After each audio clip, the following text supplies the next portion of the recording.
nosso curso sobre o Evangelho de São Marcos. Agora, módulo 2, Instituição dos 12. Módulo 2, de 3:7 até 6:6. Escolhi como título Instituição dos 12, por ser talvez o assunto de grande importância. Já iniciei a reflexão, vou continuar. Versículo 13.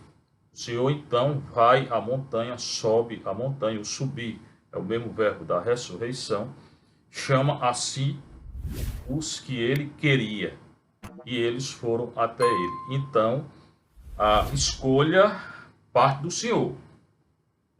É uma escolha livre do Senhor. Ele escolhe quem ele quer. O Senhor livremente escolhe por 12. Kai anabainai estorhoros, kai proscaleitai, rus etelen autos. Escolhe o que ele queria.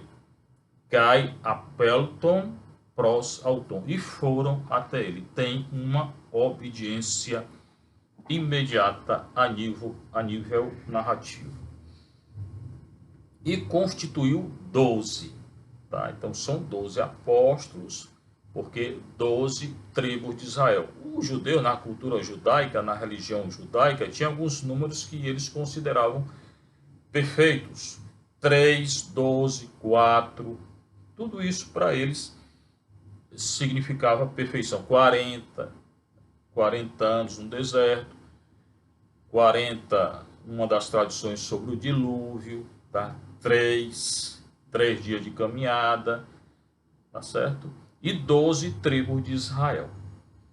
Para que o Senhor constitui 12? Para que ficassem com ele. Então, tinha 70 discípulos, segundo Lucas, e 12 apóstolos, aqueles que estarão mais próximos de nosso Senhor. Então, tem um grupo pequeno, com 12 apóstolos, porque 12 eram as tribos de Israel, para que ficassem com ele, que ele pudesse ensinar de uma maneira mais íntima a esse grupo. E logo depois ele coloca para enviá-los a pregar. O apóstolo é aquele enviado em missão. A palavra sheliach, apóstolo, do verbo shalar, são todos aqueles que são enviados em missão. Para quê? Para pregar. E não só pregar, curar e expulsar o demônio. Esses são os apóstolos. Ele coloca já no versículo 15, e terem autoridade para expulsar os demônios. Não esqueça que em Marcos a autoridade de Nosso Senhor não é só ensinar pela palavra. A autoridade, além de pregar, é curar e expulsar o demônio ou os demônios, dependendo da situação, porque são muitos. Agora, versículo 16, que eu vou entrar. Ele constituiu, por de novo o verbo, constituir os 12, impôs a Simão o nome de Pedro. É aqui que em Marcos, o Pedro vai ser chamado de Pedro, não é mais Simão, é Pedro. Simão, o nome hebraico, Shimeon, Simão, e Pedro, nome grego, tá? O versículo 16, que eu vou ler aqui. No grego, kai poiesen tus dodeka. Kai peteken onoma to Simoni Petron. Petron é o nome grego de Pedro. To Simoni Petron, tá? Então, Pedro é uma palavra grega. Até então, ninguém era chamado de Pedro. Então, Pedro é o primeiro. O nome grego dele, né? Pedro. E daí, em português, Pedro. Petron, Pedro. A Tiago, o filho de Zebedeu, e a João, o irmão de Tiago, impôs o nome de Boanerges, isto é, filho do trovão. Mais tarde a gente vai explicar por que esse onomástico, esse nome, filho do trovão, eles vão querer, dirão a nosso Senhor que desça fogo do céu e consuma tal, aquele episódio que nós iremos analisar, ficaram conhecidos como filhos do trovão. Quem? Tiago e João. De novo, são chamados filho de Zebedeu. Tiago, filho de Zebedeu, e João, seu irmão. É a segunda vez quando nosso Senhor ordena que eles o sigam, no chamado, na vocação dos dois, também são conhecidos como filhos de Zebedeu. Significa que esse Zebedeu era muito conhecido na região. Então, pela segunda vez, ele é nomeado aqui. E a João, o irmão de Tiago, impôs o nome de Boanerges, isto é, filhos do trovão. Depois André, que é o irmão de Pedro, Filipe, Bartolomeu, Mateus, Tomé, Tiago, o filho de Alfeu, mais um que é caracterizado, Tiago, o filho de Alfeu, para distinguir do Tiago, o filho de Zebedeu, Tadeu, Simão, o Zelota, a Simão ele caracteriza, Zelota, e Judas Iscariote, aquele que o entregou, aquele que o traiu. O único que é caracterizado de uma forma negativa é o último, Judas Iscariote. Mas aqui nós podemos refletir, porque Simão ele caracteriza, Simão com o nome de Pedro, Tiago ele caracteriza, filho de Zebedeu, João ele caracteriza, o irmão de Tiago, os dois Boanerges, filhos do trovão. Outro caracterizado, Tiago, o filho de Alfeu, Simão, o Zelota, e Judas Iscariote, aquele que o entregou, né, que o traiu.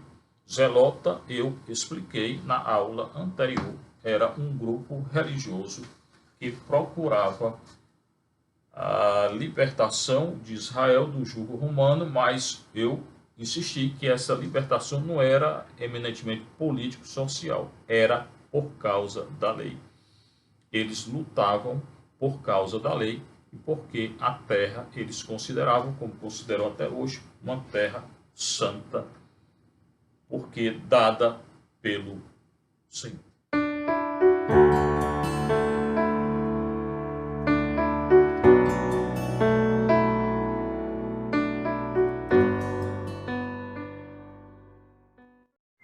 Judas Iscariote é aqui alcunhado por aquele que o entregou. No grego, Gaiudan Iscariote. Iscariote é uma palavra grega. Tá? Roskai Paredoken. Paredoken, aquele para Didomai. Né? Aquele que entrega nosso Senhor. Né? Aquele que traiu, mas o grego é entregar. Então aqui a escolha dos 12. 12 porque 12 tribos de Israel. Logo depois da escolha dos 12, Marcos traz um episódio muito interessante, que são 2 versículos, 20 e 21. Depois da entrega, da escolha, Judas que o entregou, depois da escolha, que o Senhor tinha subido a montanha, ele volta para casa. Provavelmente, já disse aqui, a casa de Pedro. Agora podemos chamar de Pedro, porque o próprio evangelista o chama de Pedro. Volta para a casa, provavelmente, de Pedro. E de novo a multidão se apinhou, se ajuntou. A multidão está lá porque quer ver o quê? Sinal, milagre, portento. Quer ser curada. Quer que nosso Senhor tire o demônio. É esse o motivo. A multidão está lá. Um grande alvoroço, de tal modo que eles não podiam se alimentar. É compreensível, como até hoje, né? Alguém começa a tirar o demônio, a curar aqui e acolá, pouco tempo Padre Pio, todos correm até lá, para ser curado, para ter uma palavra, para ter um consolo. E eles não podiam se alimentar, diz aqui o evangelista. Quando os seus tomaram conhecimento disso, aí os parentes de Nosso Senhor saíram para detê-lo, porque diziam enlouqueceu. Então, até os parentes de Nosso Senhor achavam que ele tinha enlouquecido. Não acreditavam que ele era Deus, nem filho de Deus. Importante isso, já tive a oportunidade de dizer, eu insisto no Evangelho de Marcos. Os únicos que conhecem Nosso Senhor são os demônios. E Nosso Senhor expulsa. Nem os parentes, nem os apóstolos, ninguém conhece Nosso Senhor. Só os demônios. Então, aqui está bem explicado, explicitado, que até os parentes de Nosso Senhor saem, vão até lá, a casa de Pedro, e querem detê-lo, levar para casa, porque diziam que ele tinha enlouquecido. Logo depois, o episódio seguinte, tem um encontro com os escribas e os fariseus. Sempre quando tem um encontro com escriba fariseu, alguma confusão acontece. Tem alguma confusão. Tá? Os escribas que tinham descido de Jerusalém diziam que Jesus estava possuído por Beelzebul. O Senhor expulsando o demônio, expulsando o Beelzebul, que era o chefe do demônio, e eles diziam que Nosso Senhor estava com o demônio. Que grande contradição. Como é que ele está com o demônio e ele expulsa o demônio? Não tem nem sentido. Que é o que Nosso Senhor irá dizer aqui, nesses versículos de 22 a 30. Está possuído por Beelzebul. Acusar o Nosso Senhor de estar possuído por Beelzebul. Rote Beelzebul é rei. Ele tem Beelzebul, possuído aqui, que ele tem, e a palavra grega de novo, né? Beelzebul, mas Beel é Baal. Baal é hebraico. Beel é uma transliteração do hebraico para o grego. Então, ele tem Beelzebul, que diziam, o grego assim fala. É pelo príncipe dos demônios que expulsa os demônios. Essa é a acusação deles, né? Kai ean basileia helten meriste. Tá? É pelo príncipe dos demônios que ele expulsa os demônios. Ento arhonti. Aqui é o grego. Ento arhonti ton daimonion. O príncipe, o chefe dos demônios, Aronti, o primeiro entre os demônios, equivalem a daimonia, que ele expulsa o demônio. Um dos principais verbos para expulsar demônio no grego é esse, ekbalo. Ekbale, aqui está conjugado, é o verbo ekbalo. Ek, uma preposição grega, quer dizer uma força de dentro para fora. Quer dizer, ele utiliza uma força. Tem uma força de dentro do Nosso Senhor que tira o demônio de dentro para fora. O possuído tem um demônio dentro dele. O ek é a preposição grega que expressa muito bem a violência da saída do demônio de dentro para fora. Ekbalo. E é diferente do verbo para curar. Também já tive a oportunidade de explicar isso aqui. O verbo para curar, terapeu, para expulsar, ekbalo e outros, né, são verbos distintos. E na expulsão do demônio tem toda uma aura de violência, grande violência. Então dizem que é pelo príncipe do demônio que ele tira o demônio. Aqui não é nem tirar, é expulsar, e com violência. Porque tem uma violência, um contexto de violência, quando Nosso Senhor expulsa o demônio. Ekbalo. Chamando-os para junto de si, falou-lhes por parábola. Aí Nosso Senhor vai explicar por parábola, porque eles não entendiam nada. Nem fariseu, nem saduceu, nem discípulo, nem os parentes, ninguém entendia nada que Nosso Senhor dizia.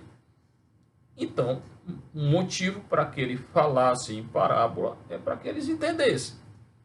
É como criança, né? Você não pode usar para uma criança uma linguagem adulta, que ela não vai entender. Então se usa a linguagem de criança. A linguagem de criança aqui é uma parábola, que é um gênero literário, que o Marcos utiliza, que tem um sentido religioso. Usa a linguagem dos apóstolos, de todos eles, dos judeus, e dá um significado outro, religioso. Porque aqui o que interessa é o sentido religioso. E o que é aquele... De que jeito? Como pode Satanás expulsar Satanás? Vocês estão dizendo que eu tiro, que eu expulso pelo príncipe do demônio, que é por Beelzebul que eu expulso. Como é que Satanás tira Satanás? Versículo 23. Como pode Satanás expulsar Satanás? Pois como dinatai poder, como tem poder Satanás, palavra grega Satanás, né? Satã é hebraico, Satanás grego, Satanã equivalem, de novo o verbo equivalo, o Satanã no acusativo. Como pode Satanás expulsar Satanás no acusativo? Não tem sentido o que vocês estão dizendo. Se um reino se dividir contra si mesmo, tal reino não poderá subsistir. Se Satanás está dividido com ele ou com o dele, esse reino será destruído. Um reino só, onde tem divisão no reino, onde todos querem o poder, onde todos lutam contra todos, esse reino não pode subsistir. É o que está dizendo nosso Senhor.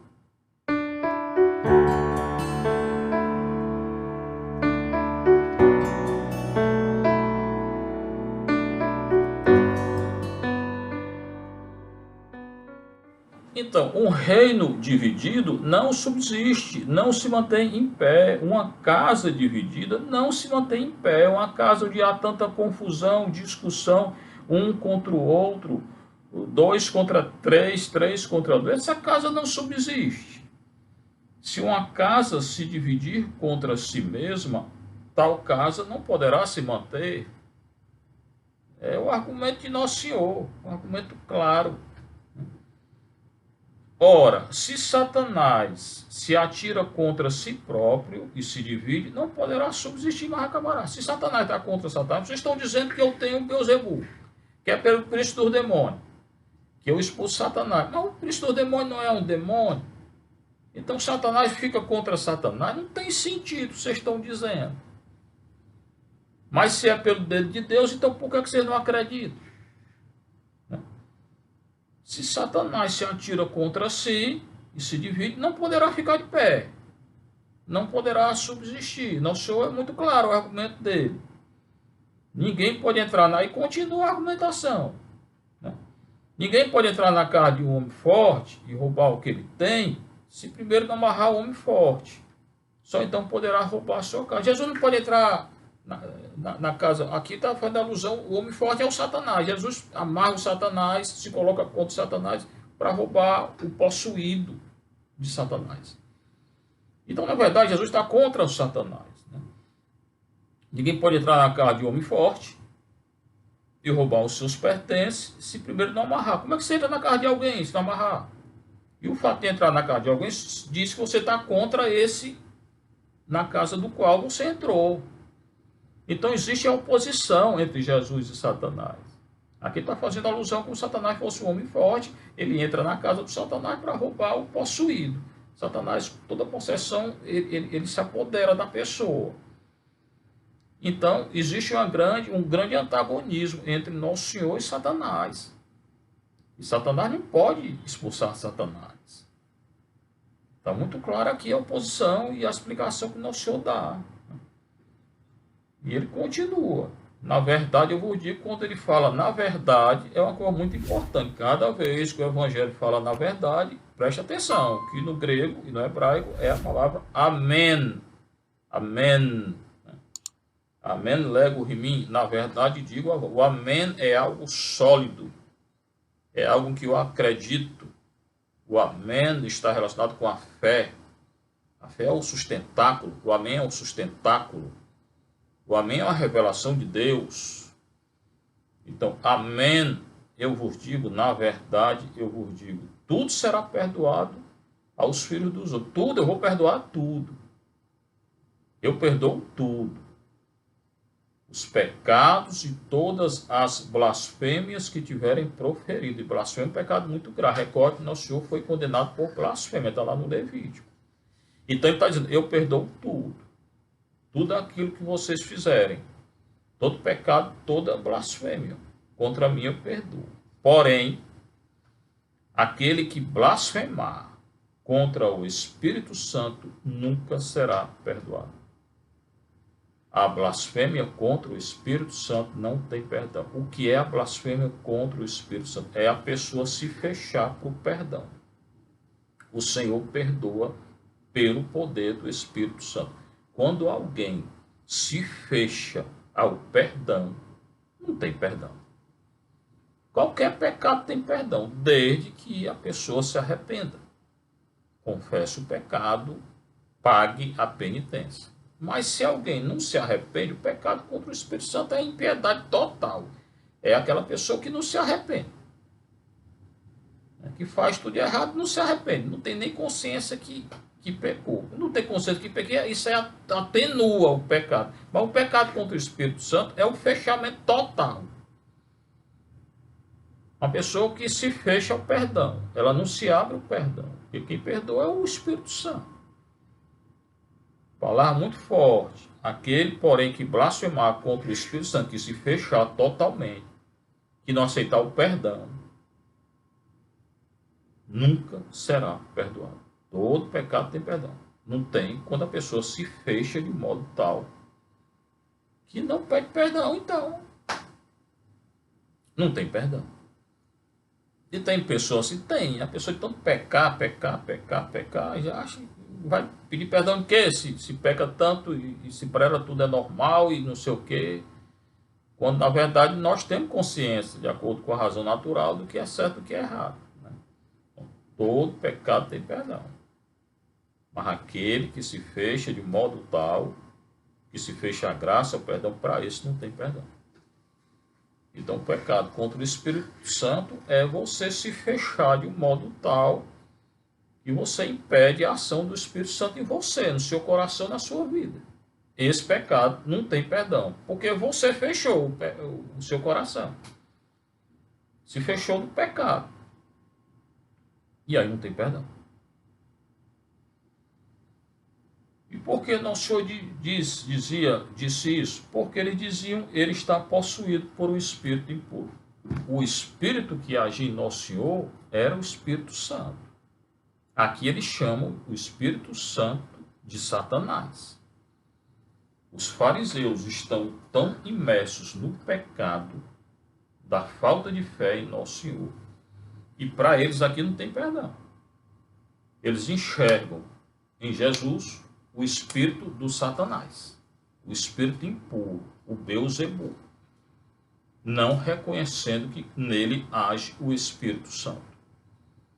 Então, o importante aqui é entender que o coração deles está tão fechado à graça do Espírito Santo que eles não reconhecem o Espírito Santo em nosso Senhor. Por isso eles estão condenados, estão se condenando. Quando a gente não reconhece que quem age em nosso Senhor é o Espírito Santo, nós estamos fechados totalmente, bloqueados à graça do Espírito Santo. Daí não ter perdão para esses fariseus. É uma coisa muito séria o que nosso Senhor está dizendo aqui.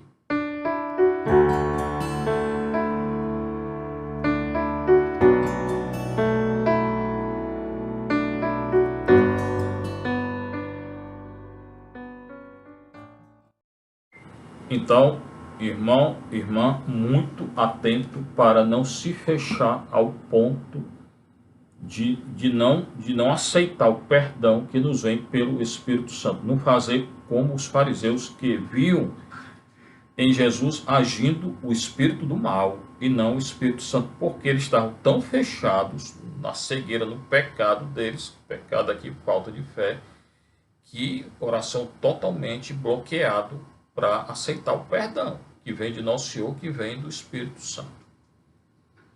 Versículo 31 e seguintes.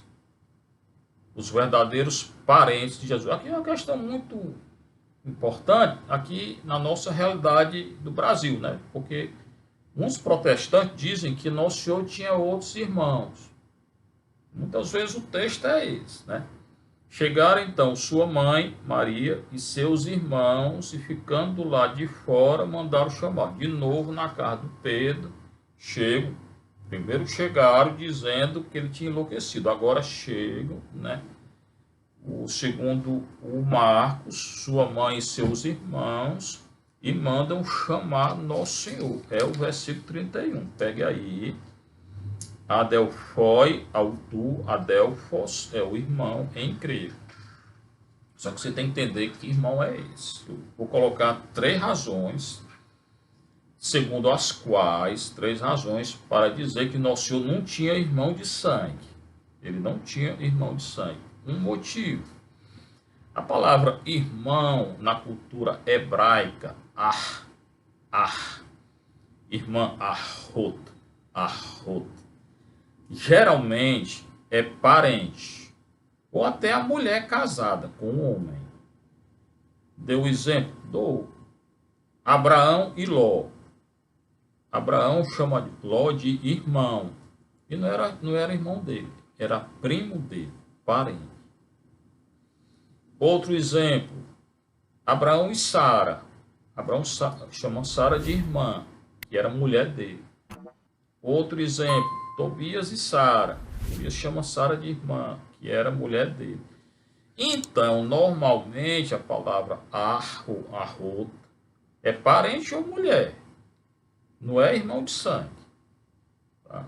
Segundo motivo, Evangelho de João 19, 25 a 27. Jesus na cruz, ao pé da cruz, tinha Maria, e tem outras mulheres, e tinha o discípulo amado. Jesus morrendo, o discípulo amado não era irmão dele de carne. E ele olha para Maria e diz, mulher, este é o filho. E olha para o discípulo, filho, eis tua mãe. Ele entrega para uma terceira pessoa que não era irmão dele, de sangue, a mãe dele. Por que entrega? Porque Maria não tinha ninguém. Não tinha tido outro filho. Ah, mas esse Evangelho de João, o sentido é só teológico. O sentido é teológico, sim. Mas você pode dizer que não aconteceu? Quem pode dizer que não aconteceu? Prove que não aconteceu. Que é um sentido teológico de Maria, a nova Eva, a igreja, tem todo sentido. Que a igreja está nascendo aí, né? Mas você vai dizer que não aconteceu, isso fato. Prove. Se você provar que não aconteceu, fica calado. Então, ele entrega Maria, a mãe dele, e ele tinha 30 e tantos anos, mais de 30, a uma terceira pessoa, que não é irmão dele. Se Maria tivesse um filho com 12 anos, e Jesus mais de 30, porque uma criança com 12 anos era adulta, era o filho dela de 12 anos que cuidaria dela, e não uma terceira pessoa. Se o Senhor entrega Maria a uma terceira pessoa, claramente porque ela não teve outro filho. Muito claro. Terceiro motivo, talvez o mais importante, a tradição oral. Toda a Sagrada Escritura se fundamenta nas tradições orais. O que está escrito aqui, antes de ter sido escrito, foram tradições orais. Pois bem, a tradição oral, ou as tradições orais, canonizaram Maria Madalena, uma pecadora pública, canonizaram Joaquim e Ana, os pais de Nossa Senhora, canonizaram um soldado que enfiou a lança, Nosso Senhor, canonizaram um ladrão, e não canonizaram nenhum irmão de Nosso Senhor. Por quê? Porque não existiram. Então, tem um argumento escriturístico, João 19, 25, 27, tem um argumento da tradição e tem um argumento da cultura hebraica. São três argumentos muito fortes para dizer que Nosso Senhor não tinha outro irmão. E Maria não teve outro filho. Havia uma multidão sentada em torno dele. Sentado porque Nosso Senhor ensina. Ele é o mestre. O mestre de Israel ensina sentado. Disseram-lhe, eis que tua mãe, estou continuando a leitura aqui. Teus irmãos, que são os parentes, acabei de explicar, e tuas irmãs, nenhuma irmã, estão lá fora e te procuram. Por quê? Porque a tradição silencia a respeito desse irmão. Não existe, não existiu. Canonizou tanta gente e não falou deles. Em João, que é a prova escriturística, entrega para uma terceira pessoa. E na cultura judaica, a Ruth significa a mulher e um parente. Eis, eles estão lá fora e te procuram. Ele perguntou. Aí aqui Nosso Senhor aproveita e dá um significado outro, religioso, a esse acontecimento. Quem é minha mãe? Quem são meus parentes? Acabei de explicar que não tem irmão. E repassando com o olhar os que estavam sentados ao seu redor, ele usou também sentado, escutando, porque ele está ensinando, e disse: eis minha mãe e os meus irmãos. Quem fizer a vontade de Deus, esse é meu irmão, irmã e mãe. Aqui tem um quarto motivo. Essa coisa de irmão físico, para Nosso Senhor, não importa. Aqui é irmão no sentido espiritual. E irmãos deles serão todos aqueles que fazem parte da igreja. Tanto que a igreja chama de adelphoi os irmãos. Irmãos, Paulo, nas cartas, vai colocar muito essa realidade dos irmãos. O que é o irmão agora? Aquele que tem fé, aquele que acredita em Nosso Senhor. Senhor esteja convosco. Bênção de Deus Todo-Poderoso, o Pai, o Filho e o Espírito Santo. Maria passa na frente, São Miguel Arcanjo.